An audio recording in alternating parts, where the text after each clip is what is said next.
গাধাকে সৃষ্টি করার পর বলা হলো সকাল থেকে সন্ধ্যা পর্যন্ত তাকে ক্লান্তিহীন পরিশ্রম করতে হবে,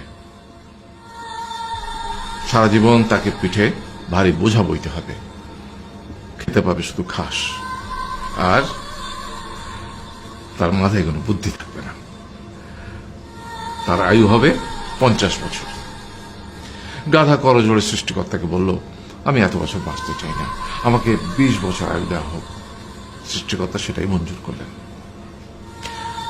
কুকুরকে যখন সৃষ্টি করা হলো তখন তাকে বলা হলো যে সে হবে মানুষের সবচেয়ে বড় বন্ধু, কিন্তু সে খাবে মানুষের উচ্ছিষ্ট, এবং তার আয়ু হবে 30 বছর। কুকুর সৃষ্টিকর্তাকে বলল, আমি এত বছর বাঁচতে চাই না, আমাকে 15 বছর আয়ু দেওয়া হোক। সেটাই মঞ্জুর করা হলো। এরপর বানরকে বলা হলো, তুমি শুধু গাছের এ ডাল থেকে ও ডালে ঝুল খাবে এবং নানান রকম ফন্দি ফিকির করে মানুষকে আনন্দ দিবে, তোমার আয়ু হবে 20 বছর। মানুষ বলল, আমি 20 বছর বাঁচতে চাই না, আমাকে 10 বছর দেওয়া হোক। সেটাই মঞ্জুর করা হলো। এবার এলো পুরুষ মানুষের পালা। তাকে বলা হলো যে তুমি হলে প্রাণীকুলের মধ্যে সবচেয়ে বিচক্ষণ এবং বুদ্ধিমান, সেই জন্য তোমাকে প্রাণীদের শিরোমণি করা হলো এবং তোমার আয়ু হবে 20 বছর।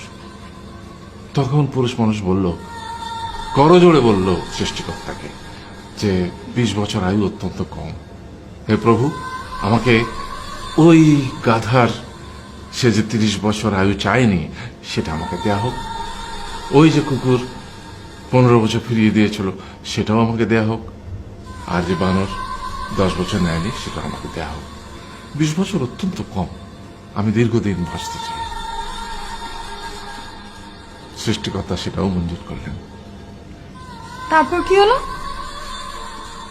সেই থেকে ছেলেরা পুরুষ মানুষ হিসেবে বাঁচে 20 বছর, তারপরের 30 বছর সংসারের বোঝা পিঠে করে বয়ে বেড়ায়, সেটা কার মতো? গাধার মতো। তারপরের 15 বছর সে তার ছেলে মেয়েরা যা দেয় সেই রকম ঠিক কুকুরের মতো উচ্ছিষ্ট খেয়ে বাঁচে। আর তারপরে বৃদ্ধ বয়সে ঠিক বানরের মতো, যেমন গাছের এডাল থেকে ওডাল ঝুল খায় বানর, তেমনি এই ছেলের বাড়ি থেকে ওই ছেলের বাড়ি, আর নানান রকম ফন্দি ফিকির করে তার নাতি নাতনিদের আনন্দ দেওয়ার চেষ্টা করে।